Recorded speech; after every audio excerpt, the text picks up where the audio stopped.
Hello, good morning, everyone. Happy Sabbath. I know a lot of you get dressed up for Sabbath services, even though you're by yourself or in your home watching services on the computer. But I have to admit that I will be quite content to stay in my pajamas. So this is the first time I've actually had to dress up for church services in like 2 months. So, of course, the beauty of this setup is you guys cannot see my bottoms.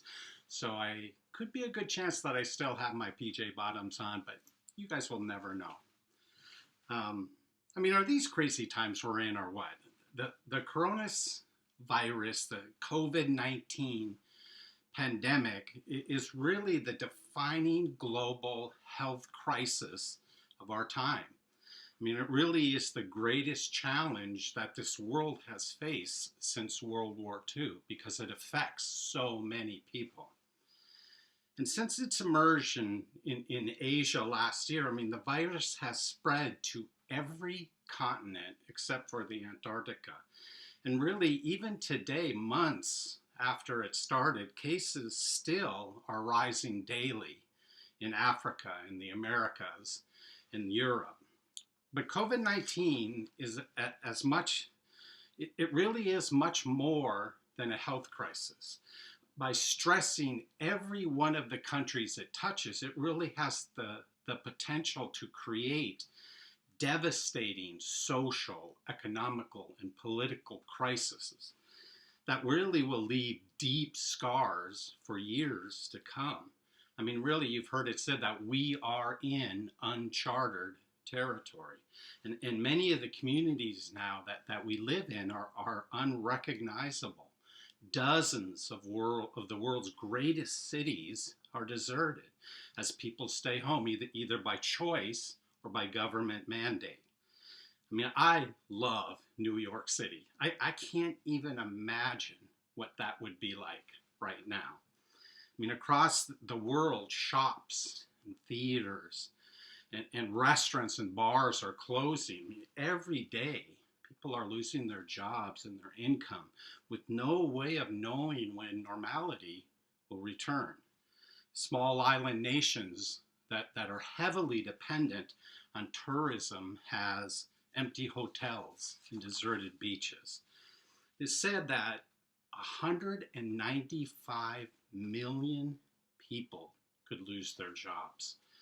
Well, how are we supposed to react in times like this as Christians? When asked this question during a virtual group chat in Massachusetts, people responded by saying, well, it's important to get closer to God at this time. We need to shine as lights in this dark world. We need to be ready to give answer to the reason of our hope. We need to comfort others if we have the opportunity. We need to examine ourselves. Even church leaders said a few weeks ago that they really are reevaluating church process as a whole and what we can do as a church to improve our preaching to the world. Well, as Christians, what are we to feel for this nation or for this world? A world for the most part that is living in sin, who has left the path of righteousness and is full bore running in the opposite direction of God and his ways. Our nation is so blessed by God, but yet has forgotten him and has sinned horrible sins. Sexual, money, greed, things with honesty and integrity. And not only have they sinned as a nation, as a world, but they boldly persist in that sin. Well, today, I would like to look at just one aspect of this question. How are we supposed to react as Christians in this time? And I think it's something that can not only impact what is happening today, but it can be influential also in the next age. Let's look quickly at a couple examples of this in the Bible. First, let's start in Exodus 32. Exodus chapter 32. We're all familiar with the story here where Moses is up on Mount Sinai receiving the Ten Commandments from God. And it seemed to the people that he was up there for a very long time. So they asked Aaron to make gods for them to go before them. They basically figured that Moses was probably dead. And in Exodus 32, let's start reading in chapter 7. It says, "Then the Lord said to Moses, go down, because your people, whom you brought up out of Egypt, have become corrupt. They have been quick to turn away from what I commanded them, and have made themselves an idol cast in the shape of a calf. They have bowed down to it and sacrificed to it, and have said, these are your gods, Israel, who brought you up out of Egypt. I have seen these people, said the Lord to Moses, and they are a stiff-necked people. Now leave me alone, so that my anger may burn against them, and that I may destroy them. Then I will make you into a great nation." But Moses sought the favor of the Lord, his God. "Lord," he said, "why should your anger burn against your people?" I think it's funny how when God's talking to Moses, he says, they're your people, Moses. And when Moses is talking to God, Moses is saying, no, they're your people, God, whom you brought out of Egypt with great power and a mighty hand. Verse 12. "Why should the Egyptians say it was with evil intent that he brought them out, to kill them in the mountains and to wipe them off the face of the earth? Turn your fierce anger, relent, and do not bring disaster on your people. Remember your servant Abraham, Isaac, and Israel, to whom you swore by your own self, I will make your descendants as numerous as the stars in the sky, and I will give your descendants all this land I promised them, and it will be their inheritance forever." Then the Lord relented and did not bring on his people the disaster that he had threatened. So here Moses pleads with God to turn from his wrath. He argued what that would do to God's reputation. I mean, Moses interceded for this undeserving people. And here we find Moses influenced God's decision. The Lord relented. So let's look at another example of this intercessory role of an undeserving people. Let's turn to Numbers chapter 14. And in Numbers chapter 14, here we have a people rebelling against God. The Lord told Moses to send 12 spies into the promised land. And only 2 gave a good report. 10 came back and said, really, they did not trust God. They did not believe in God. So Numbers chapter 14, verse 7, Joshua and Caleb here, it says, "And said to the entire Israelite assembly, the land we passed through and explored is exceedingly good. If the Lord is pleased with us, he will lead us into the land, a land flowing with milk and honey, and will give it to us. Only do not rebel against the Lord, and do not be afraid of the people, because we will devour them.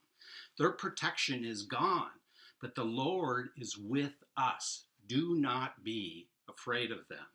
But the whole assembly talked about stoning them. Then the glory of the Lord appeared at the tent of the meeting to all the Israelites. And the Lord said to Moses, "How long will these people treat me with contempt? How long will they refuse to believe in me, in spite of all the signs I performed among them? I will strike them down with a plague and destroy them. But I will make you into a great nation, stronger than they." And he was talking to Moses. In verse 13, "But Moses said to the Lord, the Egyptians will hear about it.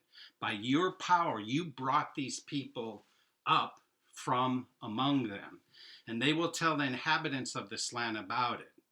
They have already heard that you, Lord, are with these people, and that you, Lord, have been seen face to face, that your cloud stays over them, that they go before you in a pillar, that you go before them in a pillar of cloud by day and a pillar of fire by night. And the Lord was not able to bring these people into the land he promised them on an oath, so he slaughtered them in the wilderness. Now may the Lord's strength be displayed, just as you have declared. The Lord is slow to anger, abounding in love, and forgiving sin and rebellion. Yet he did not leave the guilty unpunished. He punishes the children for the sin of their parents to the third and fourth generation. Verse 19 of Numbers chapter 7. In accordance with your great love, forgive the sin of these people, just as you have pardoned them from the time they left Egypt until now. And the Lord replied, I have forgiven them as you have asked. I mean, again, Moses pleads for this undeserving people, and he influences God. I mean, we see another example here of this intercessory action by Moses. Let's look at another example in the book of Amos. In the book of Amos, and we'll turn to chapter 7. Here, the northern tribes of Israel were treating people badly, and this action was unacceptable by God. And our righteous God was about to bring some harsh judgment on these northern tribes. And in chapter 7 of Amos, God was preparing swarms of locusts and fire. Look how Amos responds in chapter 7, verse 1. This is what the sovereign Lord showed me. He was preparing swarms of locusts after the king's share had been harvested, and just as the late crops were coming in, when they had stripped the land clean, I cried out, Sovereign Lord, forgive. How can Jacob survive? He is so small. So the Lord relented. This will not happen, said the Lord. And in verse 4, this is what the sovereign Lord showed me. The sovereign Lord was calling for judgment by fire. It dried up the great deep and devoured the land. Then I cried out, Sovereign Lord, I beg you, stop. How can Jacob survive? He is so small. So the Lord relented. This did not happen either, the sovereign Lord said.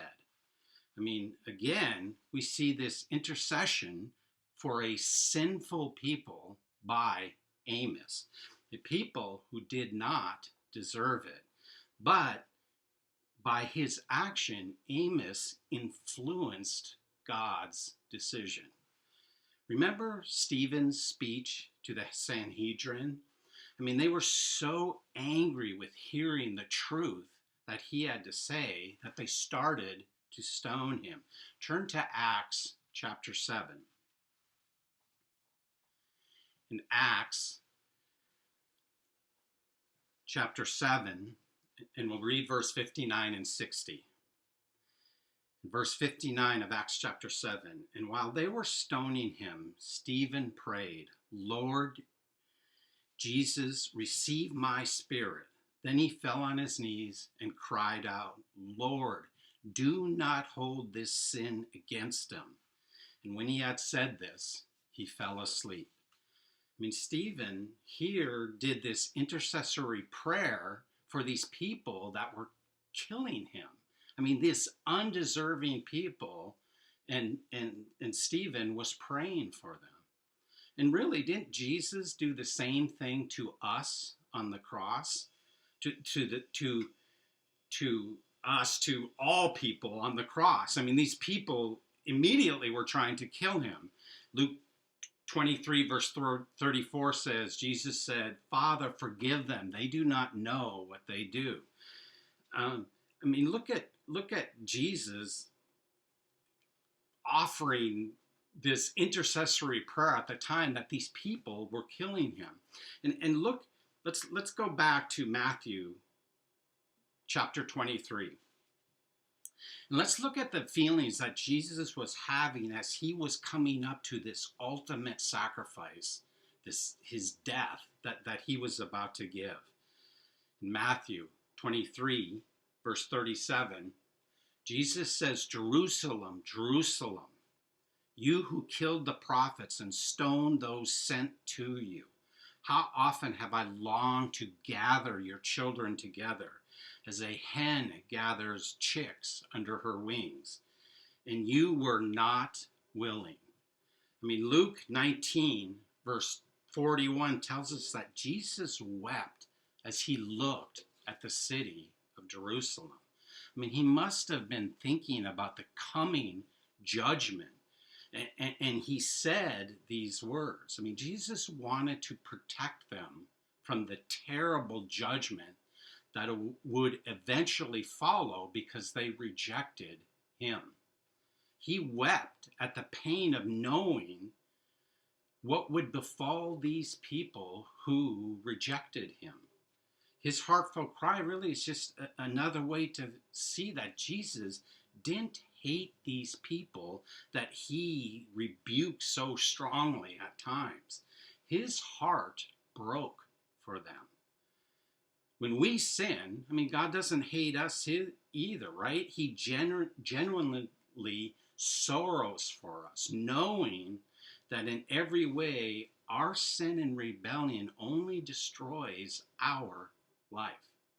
You know, as we look at this world around us, should we not share God's sorrow for this lost humanity?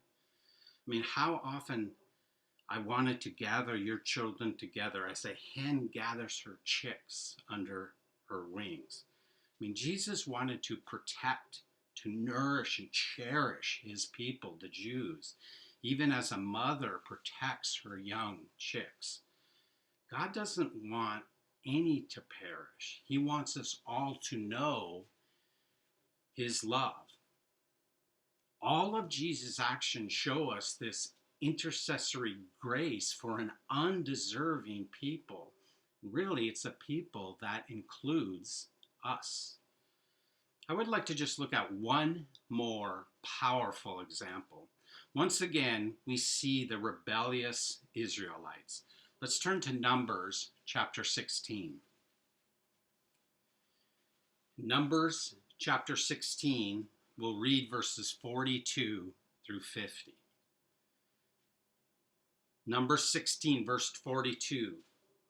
But when the assembly gathered in opposition to Moses and Aaron and turned toward the tent of meeting, suddenly the cloud covered it, and the glory of the Lord appeared.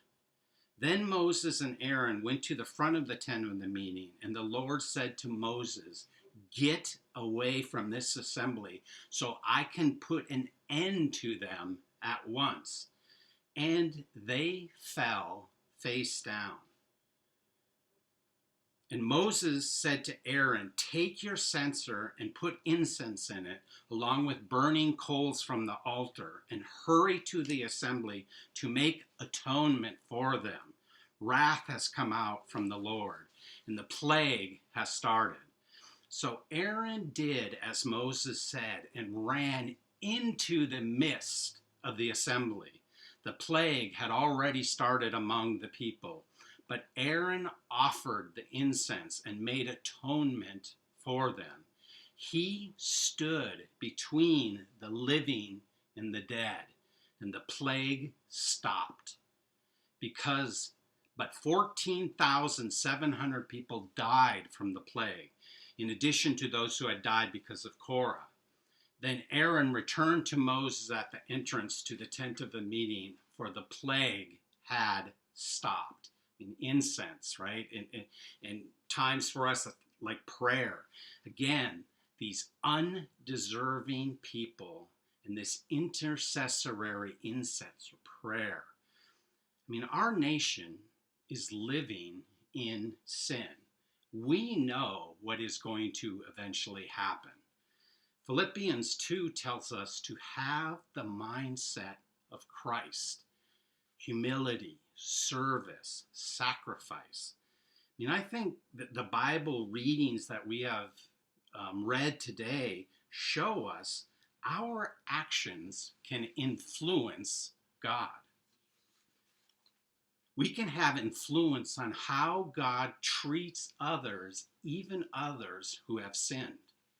We can intercede to delay judgment, to ask God to extend mercy. Well, so why pray? Why pray to God to intercede and delay judgment, or to have them extend mercy to this undeserving people? Well, a few weeks ago, our pastor gave a Bible study on the resurrections and how the first resurrection is the better resurrection. Well, pray that some people may respond to what is happening around them, that they may find the truth and act on it. Pray that the church can fulfill its commission, preaching the gospel to all who will accept it. Pray that we can have the heart of Jesus and respond just like he did. We know what is ultimately going to happen to our nation. We know what's ultimately going to happen to this world. And we know that God has a wonderful plan, and he will bring that plan to an end. But I wonder if perhaps there will be some people in the millennium who are looking at the history of the 2020 pandemic, and they will see a small group of believers that were right in the hot spot of the plague in the United States. People that are in New York and New Jersey and Connecticut, who through their bold intercessory prayer served a role like Aaron. They stood between the plague and this undeserving people, and they influenced God.